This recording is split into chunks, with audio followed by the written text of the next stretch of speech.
Semaine du 2 au 8 mars 2026, voici le tirage de cette nouvelle semaine. Moi, c'est Sylvain et j'espère que vous allez bien. Merci infiniment de me rejoindre pour ce nouveau tirage. Merci pour votre fidélité. Let's go. 3 cartes à regarder.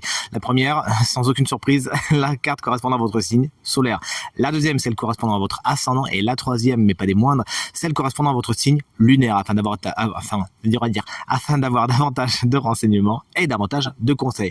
L'ordre du tirage des signes de cette semaine, il est juste ici, je le détaille avec vous. On commence avec vous, chers amis, signes de feu pour enchaîner avec les signes de terre. Les signes d'eau, vous prenez la suite et on termine naturellement avec vous, chers amis, signes d'air. Pour une consultation privée, rien de plus facile. Le numéro de téléphone, il est juste ici. Si vous voulez m'appeler, m'envoyer un petit texto. Et sinon, les autres renseignements pour me joindre sont ici et dans la barre de description. C'est parti, place au tirage. Bonjour chers copains, signes de feu, voici vos énergies, des énergies puissantes. Comme vous allez le voir, on commence par les béliers. Voici la carte de la justice, elle se présente à vous inversée. Il y a donc des déséquilibres, des disharmonies, peut-être quelques dissensions à attendre cette semaine. Rien de bien grave, j'ai envie de vous dire, à partir du moment où vous arrivez à garder la tête sur les épaules et à faire preuve de diplomatie et d'objectivité, tout se passera pour le mieux. Vous pourriez d'ailleurs avoir du mal à prendre des décisions ou certaines décisions pourraient aller un petit peu à l'encontre de ce que vous aviez imaginé, notamment si c'est un rapport avec les contrats, avec la justice, avec tout ce qui est la légalité. Il faudra attendre un petit peu avant de pouvoir retomber sur vos pattes. Là, pour l'instant, le sol n'est pas encore assez stable. Plus que jamais cette semaine, la justice inversée vous invite à faire preuve de diplomatie, à bien peser le pour et le contre et à ne pas aller trop vite en besogne. Salut les lions, moi c'est mon ascendant, vous regardez bien le vôtre, voici la reine des signes de feu, la reine des lions, la lionne en chef si vous préférez. Et elle vous explique que cette semaine, vous osez, vous avez de l'audace, vous avez du charisme et d'ailleurs beaucoup de séduction que vous pourriez utiliser à bon escient afin d'arriver à vos fins. Avec la carte de la reine de bâton entre vos mains, vraiment là, votre courage ne fait vraiment pas défaut et vous osez peut-être certaines choses que vous n'avez pas osé jusqu'à maintenant, vous foncez, mais dans la bonne direction. Un autre signe de feu, c'est-à-dire bélier, lion ou sagittaire, pourrait être de bons conseils, ou toujours est-il, une bonne personne pour vous cette semaine. Voici un autre personnage, c'est l'empereur, il est inversé et il est pour vous, chers amis, Sagittaire. Alors, en tant qu'énergie, vous pourriez avoir du mal à prendre le lead, à prendre des décisions justement cette semaine où vous pourriez peut-être subir les décisions des autres plus qu'autre chose. Il peut y avoir également au niveau du professionnel quelques petits déboires, quelques petits ralentissements pour vous, chers amis Sagittaires. Mais l'empereur reste avant tout une figure masculine très puissante, qui peut jalonner votre semaine et qui pourrait justement être un petit peu tyrannique, aller vraiment dans un sens qui est le sien. Et ne pas spécialement penser à vous. Essayez, autant que faire se peut, de rentrer dans un dialogue le plus constructif et bienveillant possible avec cet empereur inversé, ou sinon, désertez tout simplement le ring. Voici nos chers amis signes de terre, mais bien évidemment, j'ai oublié de faire un gros bisou à nos amis poissons, que j'embrasse bien sûr bien fort. Si vous fêtez votre anniversaire cette semaine, allez, revenons-en à nos signes de terre, des énergies puissantes, vous allez le voir. La carte des amoureux se présente inversée pour vous, chers amis taureaux. Alors, il y a des décisions à prendre qui sont un peu complexes. Pourquoi ? Soit parce que vous êtes un petit peu entre la peste et le choléra, soit parce que vous n'avez pas envie de les faire, soit parce que vous n'avez pas tout le feedback pour, soit parce qu'on les fait pour vous. Tout simplement. Vous nous le direz, mais il s'agira de ne pas rester dans la stase. Il peut y avoir une triangulaire également cette semaine, chers amis taureaux, je me dois de vous le dire. Alors bien sûr, avec la carte des amoureux, on pense tout de suite au sentimental, mais le tirage étant très général, on peut penser à d'autres situations que le sentimental, pourquoi pas le professionnel. Il y a une personne qui est un petit peu en trop, qui n'a pas sa place. C'est la carte générique, je viens de vous le dire, du sentimental. Il pourrait y avoir donc quelques ralentissements, quelques petites frustrations à ce niveau cette semaine. Salut les vierges, encore une carte très puissante pour vous, c'est la carte de la mort, n'en ayez pas peur. Elle se présente à l'envers. La carte de la mort vient toujours signifier la fin d'un cycle, la fin de quelque chose, une grande transformation. Lorsqu'elle est à l'envers, eh bien cette transformation, ce changement a du mal à se faire. Il y a peut-être des choses que vous n'acceptez pas et pourtant, lorsque la mort arrive, c'est toujours pour amener un cycle nouveau.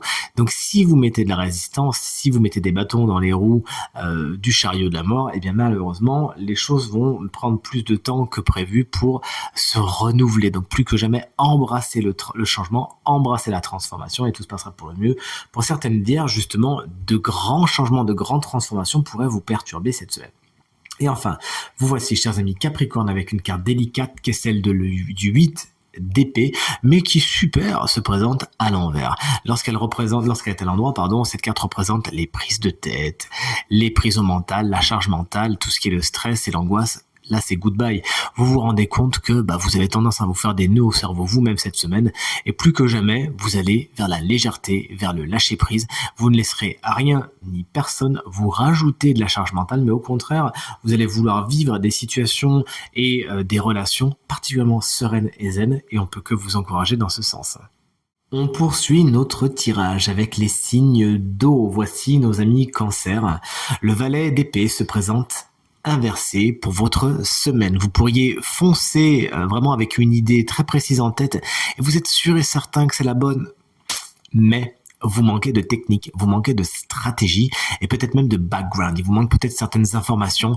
Attention au syndrome, je sais, je suis sûr, car là concrètement, il vous manque un petit peu de feedback encore et il faudra peut-être réviser votre copie avant de vous lancer ou alors sinon vraiment avoir un plan d'attaque sûr et certain. Vous pourriez avoir du mal à convaincre les autres cette semaine également. N'essayez pas d'être vraiment dans la conviction coûte que coûte, hein. Vous pouvez avoir une idée, les autres peuvent avoir une idée très différente de vous et c'est pas grave, toutes les idées peuvent cohabiter en toute harmonie. Un signe d'air, c'est-à-dire Gémeaux, Balance ou Verseau pourrait représenter quelqu'un de dynamique dans votre semaine, mais qui n'a pas une dynamique spécialement positive. Voici une autre carte de bâton, j'ai failli dire d'épée. Voici la carte du 7 de bâton et elle est pour vous, chers amis Scorpion. Lorsque le 7 de bâton se présente à l'endroit, vous avez une idée très précise de vos limites en tête et vous ne laisserez rien ni personne essayer de les souiller, essayer tout simplement de les franchir. Avec cette carte, vous arrivez à vous faire respecter, vous vous respectez vous-même, vous mettez les limites au bon endroit. Peut-être que vous allez devoir revoir vos limites, revoir où est-ce qu'elles sont. Toujours est-il, ne rentrez pas dans non plus un système de paranoïa ou d'agressivité, mais plutôt une force tranquille qui justement assurera vos limites d'une façon très sereine. Et enfin, chers amis Poissons, moi c'est mon signe lunaire, vous regardez bien le vôtre. Le 9 de denier se présente à l'envers pour vous, chers amis Poissons. Vous pourriez manquer d'indépendance cette semaine, c'est-à-dire vous pouvez avoir des situations où vous avez envie de vous lancer, que vous avez envie de faire quelque chose, mais vous ne pouvez pas le faire seul. Ou alors une situation externe fait que vous ne pouvez pas vraiment prendre votre indépendance totale. Ça peut vous frustrer un petit peu, essayer de faire contre mauvaise fortune bon cœur, tout se passera pour le mieux. Attention également au syndrome ou peut-être aux personnes qui sont un petit peu superficielles cette semaine, qui peuvent montrer tout ce qu'elles ont, etc., etc. Manquer d'humilité et bien évidemment vous aussi, ne tombez pas dans ce travers. Vous voici enfin, chers amis, signes d'air. Les Gémeaux, le 5 de bâton se présente à l'endroit. Il y a de la tension, il y a du conflit dans l'air, il y a de la bataille. Vous avez besoin simplement de jouer des coudes afin d'obtenir gain de cause. Les gens ne sont pas d'accord avec vous, vous n'êtes pas d'accord avec les autres, et le truc c'est que chacun pense avoir la vérité. Là, cette carte va vraiment vous inviter à nouer autant que faire se peut un dialogue au cours duquel chacun pourra exprimer ce qu'il ou elle a à dire et afin de plus se comprendre. Ça va pas spécialement former une super entente à la fin, c'est pas ce qu'on veut, mais au moins apaiser les tensions et que tout le monde puisse exprimer ce qu'il ou elle a sur le cœur. Salut les balances, voici la carte du 4 de coupe. Elle se présente inversée. Pour certains balances, vous sortez tout simplement d'un état un petit peu méditatif où il se passait pas grand chose, ça y est, vous avez réfléchi, vous sortez enfin de votre grotte. Mais pour d'autres, justement, vous auriez besoin de vous recueillir un petit peu, de méditer afin de réfléchir à certaines opportunités. Car si certaines balances vont vraiment en saisir des très intéressantes, parce qu'elles auront fait ce travail-là, certaines autres pourraient passer à côté de certaines. Une carte ambivalente et paradoxale, mais bien évidemment, on est chez vous, chers amis balance, qu'on aime très très fort. Et enfin, voici la carte du valet d'épée pour vous, chers amis et collègues Verseau. Le valet d'épée, c'est le valet des signes d'air, justement, donc il peut vous représenter. Une carte que personnellement j'adore puisqu'elle traduit beaucoup de curiosité, d'ingéniosité, de recherche d'informations. Avec cette carte, vous avez vraiment envie de vous informer, de vous documenter, vous regardez des reportages, vous regardez des tutos, vous lisez des livres, vous demandez des conseils, bref, votre curiosité va vraiment dans le bon sens. Mais attention quand même, il peut y avoir des curiosités qui vont vers le potin, vers les cancans cette semaine. Bon, la carte est à l'endroit, nul doute que ça se passera pour le mieux.